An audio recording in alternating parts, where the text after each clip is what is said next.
At my husband's family barbecue, his sister joked, "If you disappeared tomorrow, no one would even notice." Everyone laughed, except me. I simply raised my hot dog and said, "Challenge accepted." That night, I packed up, cut all contact, and disappeared. A year later, it's them who've been forgotten. My husband's family barbecue. My husband's sister made a joke, "If you disappeared tomorrow, no one would even notice." Everyone laughed except me. I just held up my hot dog and said, "Challenge accepted." I moved out that night, cut all contact, and disappeared. A year later, who's been forgotten now? My name is Vanessa. I'm 34, and despite 7 years of marriage to Gregory, I always felt like an outsider in his family. Last summer at their annual barbecue, I held a fragile hope that things would finally be different. Gregory's sister, Amanda, had other plans. While we were all gathered around the picnic table, I tried to share a bit about my graphic design work. Amanda cut me off with a smirk. "If you disappeared tomorrow, no one would even notice." Laughter erupted around the table, even from Gregory. I just raised my hot dog, met her gaze directly, and said, "Challenge accepted." That very night, I moved out. So what happened when I reappeared a year later? Gregory and I met during our last year of college. I was studying graphic design and working part-time at a coffee shop to pay my tuition. He was finishing his business degree, with his parents footing the bill. We clicked one night when he came in for a late study session and we started talking about the book I was reading. Our romance was a whirlwind. Within 3 months, we were inseparable. By graduation, he proposed with a ring that cost more than my entire student debt. I was completely swept off my feet by his charm, intelligence, and what I believed was genuine love. When we married a year later, I thought I was gaining not just a partner but a new family. The Caldwells were everything my family wasn't: affluent, well-connected, and tight-knit in their own particular way. Gregory's father, Richard, built a successful marketing firm. His mother, Patricia, ran their social calendar with military precision while serving on 3 charity boards. Amanda, his sister, was already a junior executive at their father's company by age 27. The younger brother, Michael, was the family rebel, who still somehow landed a cushy job at his uncle's investment firm. My background couldn't have been more different. My single mom worked 2 jobs, and I grew up understanding the value of $1 and the dignity of hard work. My sister, Olivia, and I shared a bedroom until I went to college. Holidays meant homemade gifts and potluck dinners with our neighbors. When I first visited the Caldwell's sprawling colonial home, I felt like I'd stepped onto a movie set. The class differences were subtle but constant. Patricia would compliment my design work as if it were a cute hobby, not a profession. Richard would explain basic business concepts to me at dinner, even though I'd run my own freelance business for years before meeting Gregory. Amanda would helpfully correct my pronunciation of wine or designer names, always with a sweet smile. "They mean well," Gregory would say whenever I brought it up. "Amanda's just trying to help you fit in." That's how she shows love. But Amanda's love felt more like a slow poison. At our wedding, she gave a maid of honor speech that mentioned several of Gregory's ex-girlfriends. When we announced we were buying our first home, she questioned if the neighborhood was right for a Caldwell. When I landed a major client, she wondered aloud if they hired me because of Gregory's family connections. I tried. God, how I tried. I volunteered for Patricia's charity events, referred clients to Richard's firm, and remembered everyone's birthdays with thoughtful gifts. I laughed at their inside jokes, even when they stung. I changed my clothes for family gatherings, adopted their way of speaking, and swallowed my working-class pride when conversations turned to vacation homes and boarding schools.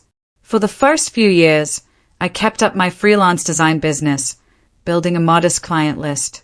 Then Gregory got a chance to expand his division at work, which required extensive travel. Without discussion, it was assumed I would scale back my career to manage our home life. My business dwindled to a few loyal clients as I became more and more isolated, my world shrinking to Gregory's occasional presence and his family's judgmental orbit. Last spring, I miscarried at 11 weeks. The physical pain was bad, but the emotional pain was worse. Gregory was in Chicago for a conference. He offered to come home but seemed relieved when I said I could manage. Patricia sent flowers with a note that said, "Perhaps it's for the best until you're more settled." Amanda suggested that the stress of trying to keep up my little business might have been a factor. Only Olivia came to stay with me for a week, bringing homemade soup and sitting with me through tear-soaked nights. The difference between her genuine care and my in-laws' clinical distance cracked something fundamental inside me. But I buried it deep, another disappointment to swallow for the sake of family harmony. By the time the annual summer barbecue rolled around, I was a diminished version of myself. My design work had become mechanical, my friendships had withered, and my marriage felt more like a performance. Still, I held on to a fragile hope that I could somehow earn genuine acceptance. The Caldwell Summer Barbecue was a neighborhood institution. Patricia spent weeks planning the menu. Richard showed off his collection of grilling gadgets, and dozens of family friends and business associates mingled on their manicured lawn. It was an event to display and reinforce family status, where loyalties were confirmed and outsiders were identified. And despite my years of marriage to Gregory, I was still an outsider. The morning of the barbecue, I spent 3 hours making my grandmother's strawberry shortcake, the only dessert that had ever received real compliments from the family. Gregory was on calls, finalizing details for his upcoming trip to Tokyo. When it was time to leave, he rushed me out the door, concerned about being fashionably late instead of just late. "Remember, Dad's unveiling his new imported smoker today," he reminded me as we drove. "Try to act impressed, even if you don't get why it's a big deal." I nodded. My sundress, bought specifically to match Patricia's preferred casual elegance dress code, already feeling tight across my shoulders. The Caldwell home was bustling when we arrived.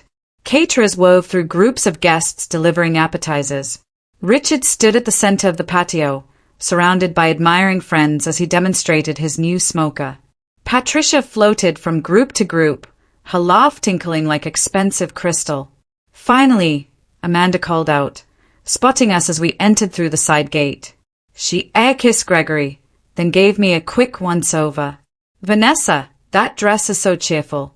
The kitchen's getting crowded, but I'm sure you can find somewhere to put your contribution." She swept Gregory away before I could respond, linking her arm through his.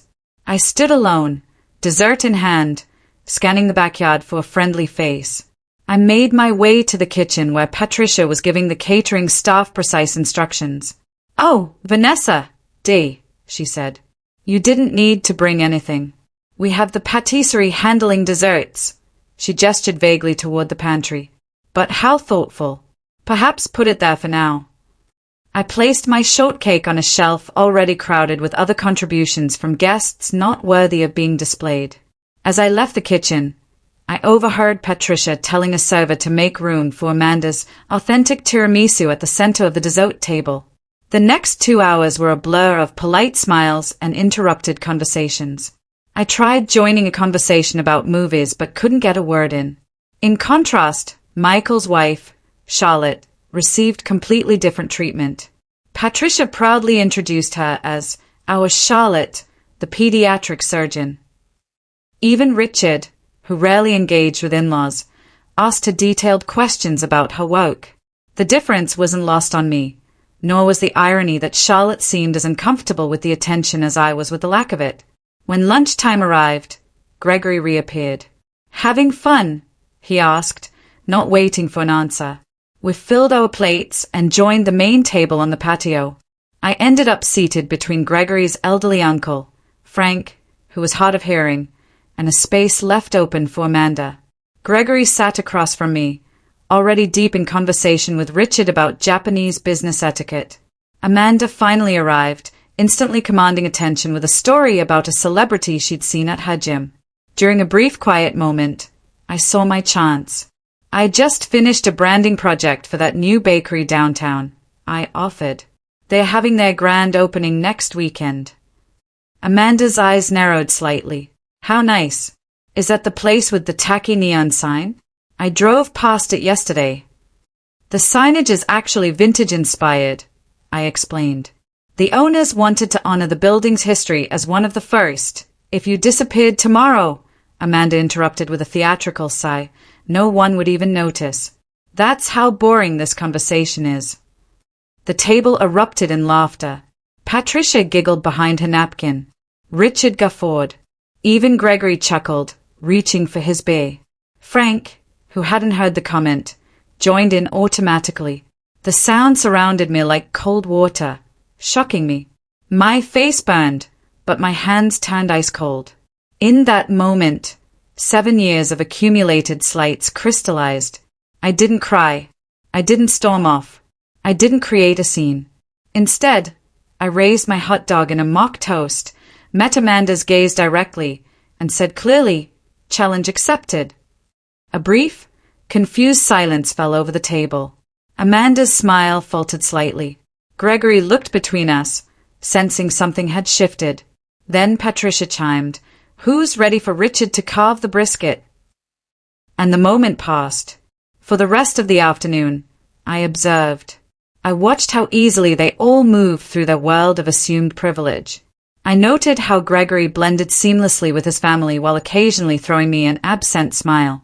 Most importantly, I listened to the quiet voice inside me that had been whispering for years, now finally loud enough to hear. "You deserve better than this." By the time we left, my decision was made. The drive home was silent. Amanda's joke about me disappearing, did you think that was funny? I asked carefully. Gregory sighed. Don't start. Amanda was just being Amanda. You know how she gets. You laughed, I said simply. It was a joke, Vanessa. Not everything needs to be analyzed to death.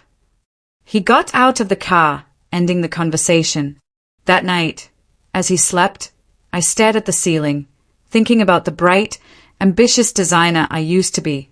Somewhere along the way, I had started believing the Caldwell's subtle message, that I was lucky to be with them, that my inclusion was conditional, and that my worth was determined by their assessment. I slipped out of bed at 2 a.m. and began researching. By dawn, I had a plan. Gregory left for a golf game with Richard, kissing me on his way out. The moment his car pulled away, I started executing my plan with surprising clarity. I called Jessica, my college roommate, and told her, I'm leaving Gregory today. Can you come help me pack the essentials? 2 hours later, she arrived with coffee and packing supplies. We worked efficiently, identifying what I truly needed versus what could be replaced. I can store whatever doesn't fit at my place, Jessica offered. While she organized the physical items, I handled the financial separation. I transferred exactly half of our joint savings into my personal account and paid my share of the bills.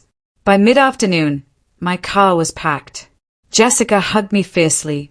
Call me when you're settled for the night. And Vanessa, I'm proud of you. Alone in what had been our home for 5 years, I wrote Gregory a letter, keeping it simple. I explained that I needed time to reevaluate our marriage and had only taken what was mine. I asked for space and no contact and did not share my destination. As a final act, I took off my wedding ring and placed it on top of the letter. Next to it, I left a copy of Amanda's cruel joke, with the date and location noted clinically. Before leaving, I allowed myself one moment of sentimentality. I picked up our wedding photo. We looked so happy, so full of possibility. Gregory's smile reached his eyes back then, and my own face shone with a hope and confidence I'd barely recognized now. Goodbye, I whispered, replacing the frame and walking out the door without looking back.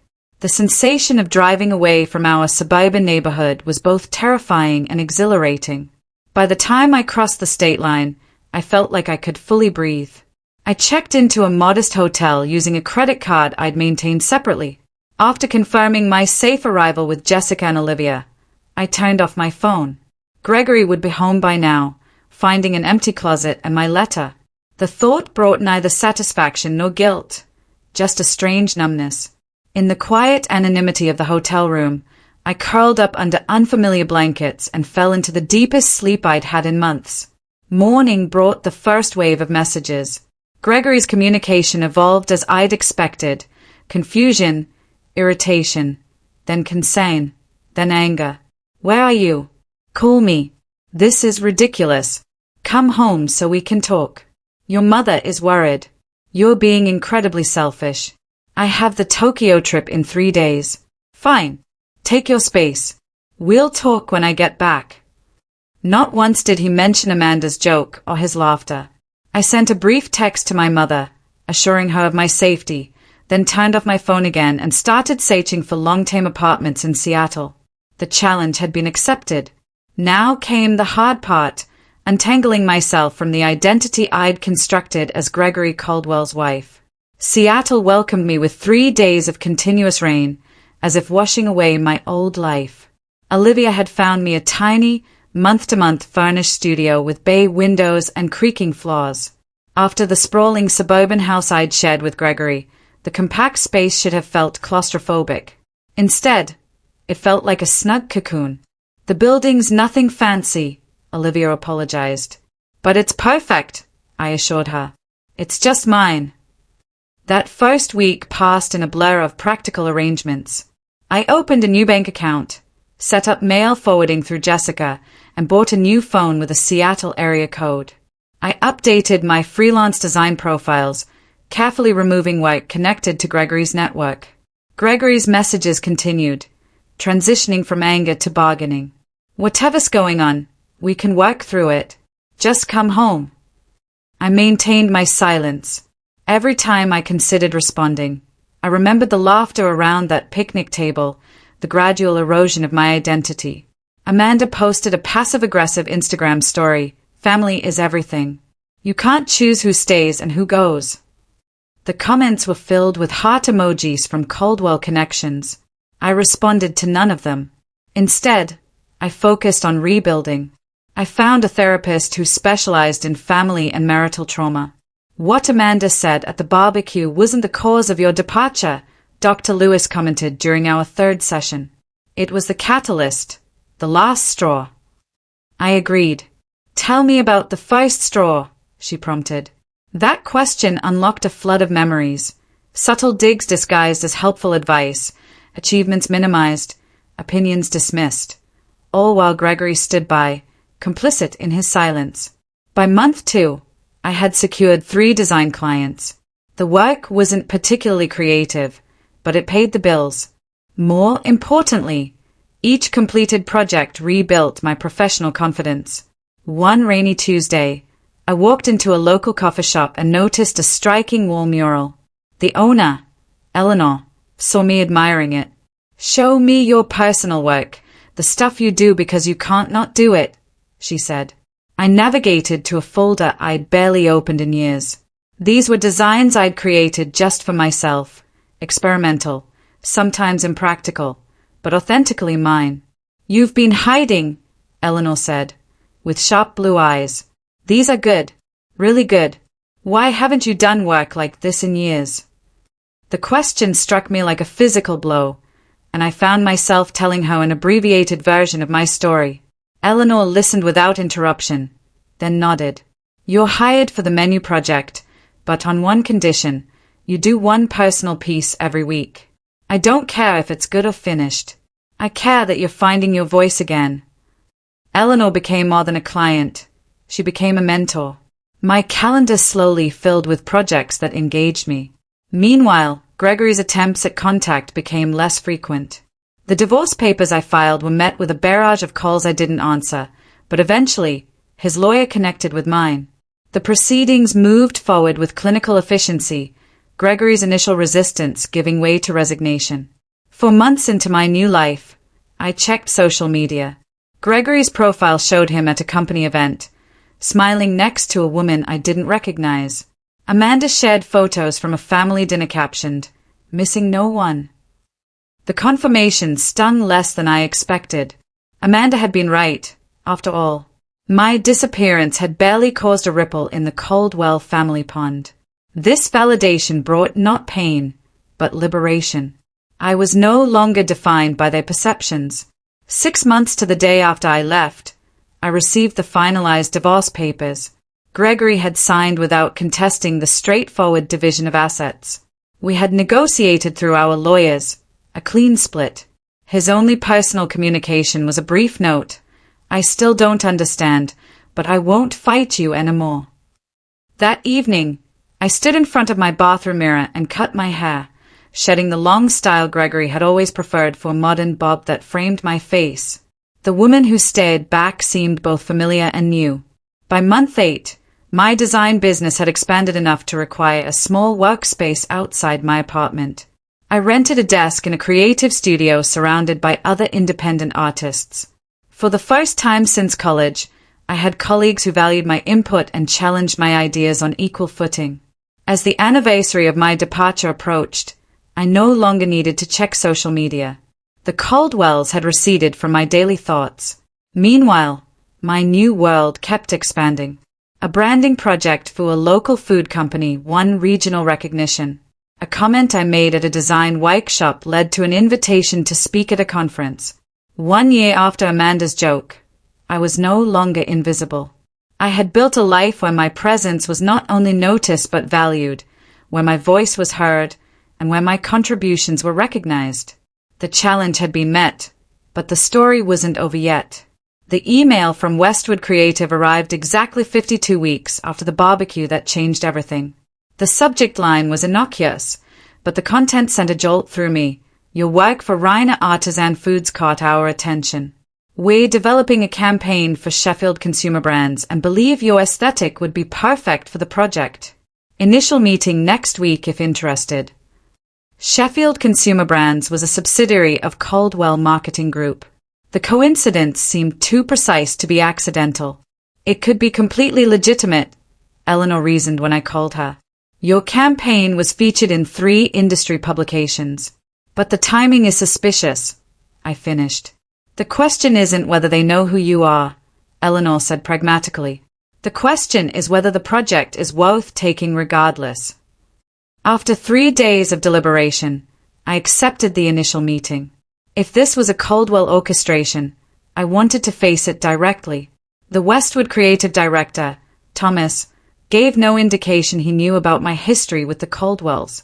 We discussed design concepts, timeline, expectations, and budget with straightforward professionalism. I accepted the project. For 3 weeks, everything proceeded normally.